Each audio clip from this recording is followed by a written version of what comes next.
आज हम बात करेंगे क्लोजेस के बारे में। I will first introduce you to the clauses by defining a clause. So, a clause is a group of words containing a subject and predicate and functioning as a member of a complex or compound sentence. ठीक है.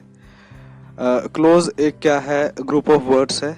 ठीक है, क्योंकि group of words जो होता है उसी को क्लोज बोलते हैं, जिसके अंदर एक सब्जेक्ट होगा और एक प्रेडिकेट होगा. मतलब सब्जेक्ट और उसका वर्ब जो होगा, जो वो एक्टिविटी करता है, वो वहां पे मिलेगा आपको. और functioning as a member of a complex और अ कंपाउंड सेंटेंस. ठीक है, तो कॉम्प्लेक्स सेंटेंस और कंपाउंड सेंटेंस क्या होते हैं, हम टाइप्स ऑफ सेंटेंसेस में वो देखने वाले हैं आगे. ठीक है, लेकिन अभी के लिए हम इतना डिस्कस करेंगे कि क्लोज क्या है. एक बेसिकली ग्रुप ऑफ वर्ड्स है, एक वर्ड्स का ग्रुप है जिसमें सब्जेक्ट होता है और एक वर्ब होता है. ठीक है, एक ऑब्जेक्ट भी हो सकता है, तो वो देखेंगे आगे हम, जैसे भी वो उसका कॉन्सेप्ट रहेगा. ठीक है, अब मैं वैसे चलते चलते आपको बता दूं कि कॉम्प्लेक्स और कंपाउंड सेंटेंस होते क्या है.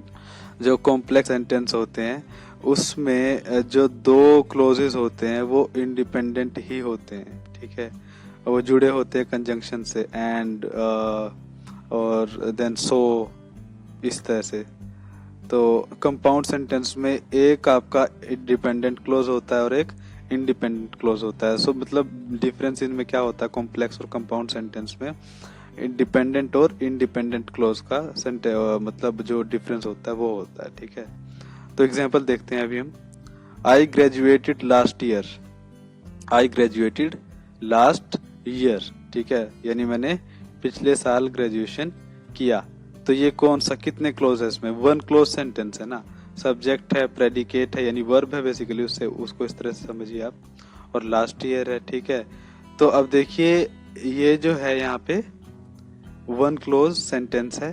ठीक है, जिसका अब वन क्लोज सेंटेंस है, और सेंटेंस भी क्यों कहा, बिकॉज वन क्लोज है और इसका मीनिंग है, it does have a meaning, it is making a sense. Okay, it is sounding natural and it is grammatically correct as well.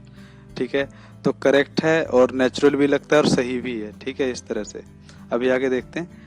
When I came here, I saw him. Two close sentence. You can see before comma one clause is there and after comma one clause is there. So देखिए when I came here, ठीक है, तो जब मैं यहाँ आया, I saw him, मैंने उसे देखा. आप देखिए अगर मैं लिख दूं when I came here and I put a full stop here, would it make any sense? No, it would not make any sense. देखिए अब जब मैं यहाँ आया तो आगे तो कुछ नहीं, अगर फुल स्टॉप लगा दिया तो इसका कोई मतलब नहीं बनेगा. लेकिन आई सो हिम, मैंने इसको देखा, ये अपने आप में इंडिपेंडेंट भी है वैसे, लेकिन इसकी सेंस भी बन रही है. ठीक है, आई सो हिम, मैंने उसे देखा, लेकिन इसके बिना ये जो है सेंटेंस, ये जो क्लोज है, फर्स्ट क्लोज सेकंड क्लोज के बिना अधूरा है. ठीक है, it will not make any sense if I remove comma here and put a full stop here and complete the sentence here itself, so it would not be making any sense. ठीक है, when I came here, जब मैं यहाँ आया, वो पूरा तो नहीं है, आगे कुछ ना कुछ होगा जरूर. ठीक है, तो I saw him, ये अपने आप में पूरा नहीं है, तो दो क्लोज का सेंटेंस ये हो जाता है. ठीक है, थ्री क्लोज देखते हैं. when I came here, जब मैं यहाँ आया, I saw him, मैंने उसे देखा, and he greeted me, और उसने मुझे नमस्कार किया, ग्रीट किया. ठीक है, तो इस तरह से तीन क्लोज हो चुके, फर्स्ट, सेकंड, थर्ड. ठीक है, तो ये थ्री क्लोज सेंटेंस हो चुका. ठीक है, अब आप देख पा रहे हो कौन सा सेंस बनेगी इसमें, कौन सा नहीं बनेगी, मतलब कौन सा डिपेंडेंट है, कौन सा अपने आप में इंडिपेंडेंट है. जैसे व्हेन आई केम हियर, तो अब वो तो इंडिपेंडेंट नहीं है, डिपेंडेंट है, डिपेंड करता है इन पे और इन पे. ठीक है, ही ग्रीटेड मी, आई सो हिम, ये ठीक है. ठीक है, तो इस तरह से इसको सेंटेंस को हम बना सकते हैं. ये थ्री क्लोज सेंटेंस आपके सामने है. Got it. अभी देखते टाइप्स देखते हैं क्लोजेस के. इंडिपेंडेंट क्लोज और डिपेंडेंट क्लोज. इंडिपेंडेंट क्लोज क्या होता है, an independent clause functions on its own to make a meaningful sentence and looks much like a regular sentence. देखिए इंडिपेंडेंट क्लोज क्या होता है, जो अपने आप से फंक्शन करता है, मतलब अपने आप में ही वो डिपेंड होता है, किसी दूसरे सेंटेंस पे अपने मीनिंग के लिए डिपेंड नहीं करता है. जैसे फॉर एग्जांपल आपने देख लिया आई ग्रेजुएटेड लास्ट ईयर, तो वन क्लोज सेंटेंस है and that close is independent. That means that does not depend on any other close for its meaning. ठीक है, तो इस तरह से तो इंडिपेंडेंट है अपने आप में. अगर यहाँ से इसको पिक कर लें, सिर्फ इसको, ही ग्रीटेड मी, उसने मुझे नमस्कार किया, तो ये भी ठीक है, आई सो हिम, ये भी ठीक है। तो ऐसे ही डिपेंडेंट क्लोज क्या होता है, that can not function on its own because it leaves an idea और थॉट अनफिनिश्ड। देखिए अपने आप से फंक्शन नहीं कर सकता जो क्लोज, जो ग्रुप ऑफ वर्ड्स है, शब्दों का जो समूह है, बिकॉज ये किसी आइडिया या थॉट को अनफिनिश्ड छोड़ता है, यानी पूरा नहीं करता। जैसे when I came here, now it is a dependent clause, as you see that it does not finish its meaning, it depends for its meaning for the next group of words, that is the next clause। ठीक है, तो ये अपने आप में पूरा नहीं है। अब देखिए when I came here कोई सेंस नहीं बनेगी, लेकिन when I came here I saw him तो सेंस बनती है। ठीक है, तो ये क्लोज अपने आप में डिपेंड करता है इस क्लोज पे, तो ये डिपेंडेंट क्लोज हुआ। ये इंडिपेंडेंट क्लोज का एक एग्जाम्पल आपके सामने है। अब देखते हैं इंडिपेंडेंट क्लोज।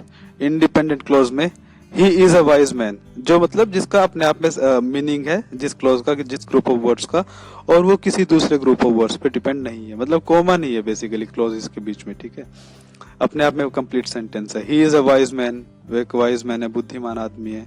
आई लाइक हिम, मैं उसे पसंद करता हूँ। कैन यू डू इट, क्या तुम इसे कर सकते हो।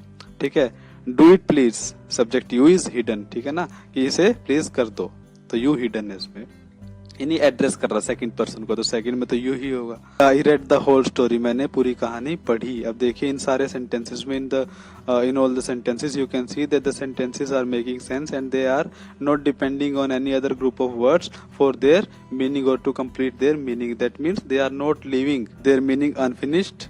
तो देखिए grammatically also they are correct and they are sounding natural at the same time making complete sense.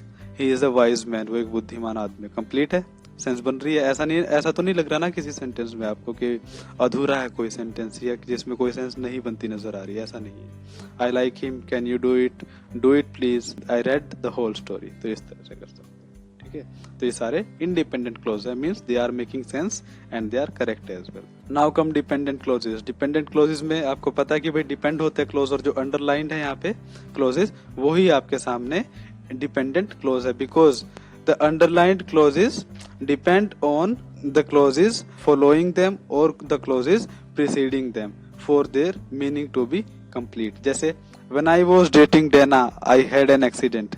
ठीक है, जैसे जब मैं डेना को डेट कर रहा था तो मुझे चोट लगी, I had an accident। ठीक है, तो इस तरह से।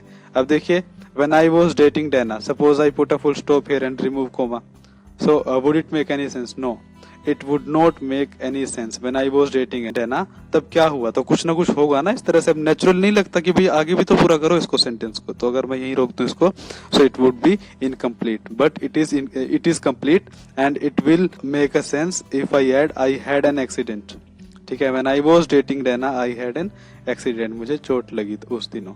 ठीक है, तब या उस वक्त। ठीक है, तो when I was dating Dana I had an accident, तो I had an accident एक क्लोज है जो कि इंडिपेंडेंट है, और ये डिपेंडेंट है, तो किस पे डिपेंड है, इस पे डिपेंड है अपने मीनिंग के लिए। अगर मैं इसको रिमूव कर दूं, if I remove this close from here, it would not be making any sense, so it is dependent clause. ठीक है, डिपेंड कर रहा है अपने मीनिंग के लिए इस पे। I know the man who stole the watch, मैं जानता हूँ उस आदमी को जिसने घड़ी चुराई है। ठीक है, जिसने घड़ी चुराई, so who stole the watch. अब सोचिए हु स्टोल द वॉच और फुल स्टॉप है, तो कुछ सेंस बनेगी। ठीक है, अब सोचिए आप अगर क्वेश्चन मार्क होता तब भी कहीं ना कहीं हम सोचते कि भाई चलो क्वेश्चन है, लेकिन ये फुल स्टॉप है, क्वेश्चन मार्क भी नहीं है, और सिर्फ इतना ही सेंटेंस है, तो कुछ सेंस बनेगी नहीं।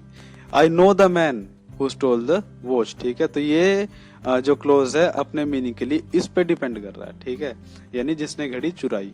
तो फिर अगर मैं इसको रिमूव कर दूं, who stole the watch will not make any sense, तो फिर ये कोई सेंस बनेगी नहीं इस बात की। ठीक है, तो लेकिन ये इस पे डिपेंड कर रहा है, तो ये जो क्लोज है अंडरलाइंड डिपेंडेंट क्लोज है। Then he bought a car which was too expensive, जो बहुत महंगी थी। सोचिए ही बोट अ कार, तो उसने कार खरीदी, अपने आप में सेंस बन रही है, लेकिन मैं इसको हटा दूं यहाँ से और मैं लिख दूं which was too expensive and then full stop.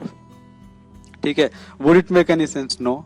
Okay, again it will be lacking the sense. Okay, और द नेचुरल फिनिश होता है और नेचुरल साउंडिंग होती है, वो उसके अंदर फिर नहीं मिलेगी आपको। विच वॉज टू एक्सपेंसिव, जो बहुत महंगी थी। ठीक है, तो क्या था महंगा, कुछ पता नहीं। अगर मैं इसको रिमूव कर दूं, ठीक है, इसको हटा दूं यहाँ से, तो लेकिन इसको ऐड कर दिया तो इसका क्लोज का एक मीनिंग बन जाता है। ठीक है, अगर इसको रखे रहते हैं, यहाँ पे हम रखते हैं, ठीक है, तो ये डिपेंड कर रहा है ना इस क्लोज पे अपने मीनिंग के लिए। इसको हटा दो तो इसका कोई मीनिंग नहीं है, तो ये डिपेंडेंट क्लोज हुआ, निर्भर कर रहा है। I know that he can not do it, कि वो उसे नहीं कर सकता।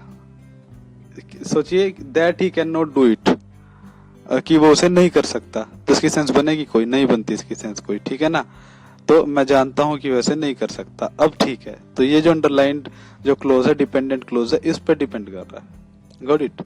ही does not know where he was born, वो नहीं जानता कि वो कहाँ पैदा हुआ था। सोचिए, where he was born completely dependent है, ठीक है, यानी कंप्लीटली अननेचुरल है, बिल्कुल अननेचुरल लगता है कि भाई इसकी मतलब क्या बनेगा इसका मतलब, ठीक है। तो इस तरह से इस पे डिपेंड कर रहा है ना अपने मतलब के लिए, तो ये डिपेंड कर रहा है, तो ये डिपेंडेंट क्लोज है। So students, I hope you are able to fetch a hint as to what a clause is and what kinds of clauses are there, and how we can identify between an independent and a dependent clause, okay, while making the sentences or while identifying the sentences। तो इस तरह से, और while recognizing their meaning, तो इस तरह से you can easily fetch a hint as to what all these things are। So thank you very much again।